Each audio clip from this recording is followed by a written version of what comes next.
Olá, meu nome é Cauê Moura, sejam bem-vindos a Campus Party de Recife.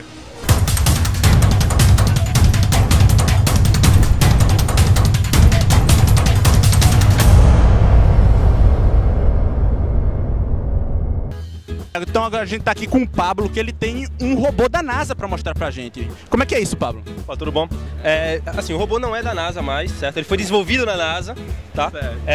Pelo engenheiro Michael Comberiati, ele era engenheiro de sistemas lá da NASA, e desenvolveu o robô durante um acampamento de robótica dentro da NASA, e ele se aposentou da NASA agora no começo do ano. Aí ele ficou com o robô, criou uma empresa chamada SPI Team, onde ele desenvolve robôs, e entrou em parceria com a gente aqui da Universidade de Pernambuco, da UPE.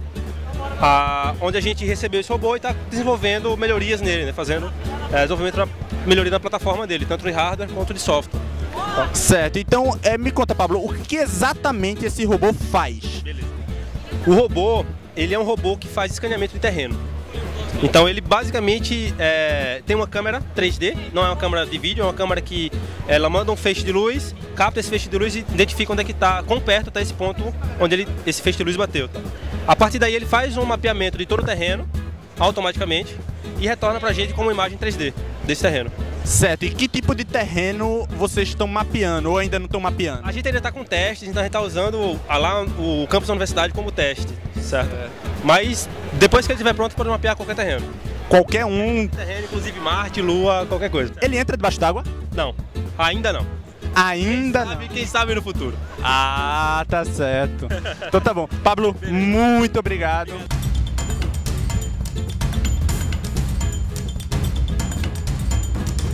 Pessoal, a gente tá aqui com o Felipe da Guaralink, que ele produz jogos interativos. Felipe, conta aqui pra gente, como é que é isso? Eu faço parte desse projeto, que é um projeto de entretenimento. A gente quer fazer jogos e histórias interativas para tablets e smartphone. E o projeto Guaralink, ele tenta acrescentar valores humanos para os produtos que a gente cria. Então é uma forma de aliar diversão com desenvolvimento pessoal, desenvolvimento moral, cognitivo e emocional. E aí a gente está aqui na Campus Party para todo mundo que passa a gente falar um pouquinho a respeito. A gente vai lançar ainda esse ano o primeiro produto chamado Caro Pan, que é uma história interativa com elementos de jogo para iPad e para Playbook. Certo, e que tipo de valores vocês gostariam de passar nos seus jogos? Então, cada produto a gente está pensando numa forma diferente de lidar com isso. Esse primeira história, Caro Pan, é uma história de um rapaz que assume responsabilidade pelo erro que ele comete. Ele acidentalmente prejudica o vilarejo onde ele mora, de uma forma que está lá no jogo, e aí ele assume a responsabilidade por isso, e a aventura dele é tentar resolver a situação que ele mesmo provocou. Mas a gente já está trabalhando em outras, em ideias para projetos futuros, onde os valores que estão sendo levantados e enfatizados são a cooperação, a divisão de tarefas, ou mesmo reflexão sobre quais os valores que orientam o próprio usuário. Então a gente quer fazer uma das histórias que o usuário escolhe como a história vai se desenvolver a partir dos valores dele, e é como sendo mais uma jornada de autorreflexão mesmo.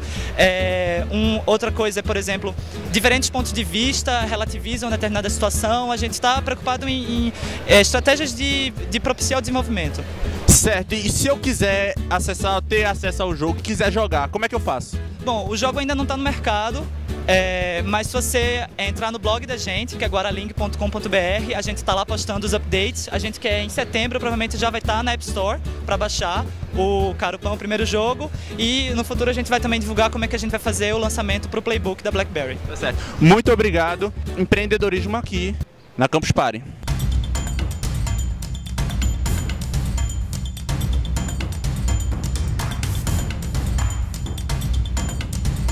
Estou aqui com o Ricardo Oliveira e ele vai falar um pouquinho pra gente o que é transmídia. O transmídia, na verdade, é um termo até que está começando e deixando as pessoas curiosas, assim, o que danado significa isso, que se soma melhor quando a gente acrescenta outro termo, que é narrativa transmídia ou narrativa transmediática, porque ele surge muito nessa ideia de como contar uma história de uma maneira diferente, e essa maneira diferente é muito o contexto de hoje em dia. A gente usa muitas mídias para acessar os conteúdos que a gente gosta, e a narrativa transmídia é quando você conta uma história que tem um eixo central, mas ela se desdobra de maneiras diferentes em diferentes mídias. Ou seja, um filme que tem sua história, ele se resolve bem ali, ele se completa bem ali, mas ele pode ter um detalhe sobre um personagem que é contado num game, que é contado num episódio mobile, um trechinho em alguma coisa para celular, ou é contado através de um infográfico, de um perfil em rede social e assim por diante. Narrativa transmídia é essa estratégia de contar uma história através de múltiplas mídias, em que essas mídias vão completando a história central. Certo, e você fala assim, transmídia em filmes, em séries de TV, como é que é isso? Bom, tem sido muito utilizado principalmente no mundo do entretenimento. Então a gente viu o caso da série Heroes e da série Lost.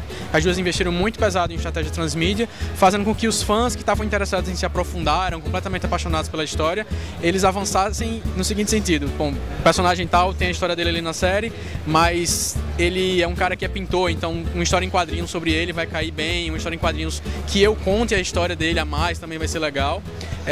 E nos filmes tem sido também utilizado games do tipo games de realidade alternativa, que a gente chama, que é uma sigla para ARG no inglês, que o Cavaleiro das Trevas em 2008 fez um game que envolvia o mundo inteiro e que você era participante de um jogo com milhares e milhares de pessoas, que era para descobrir pistas de um jogo que fazia você se envolver mais com a história. Então, no cinema e nas séries tem sido muito utilizado justamente porque ele tem um potencial de universo, de personagens muito rico e que serve para você desdobrar em muitas possibilidades, né? Tá certo. Muito obrigado pela sua participação. Mais uma pessoa muito interessante que a gente encontra aqui na Campus Party.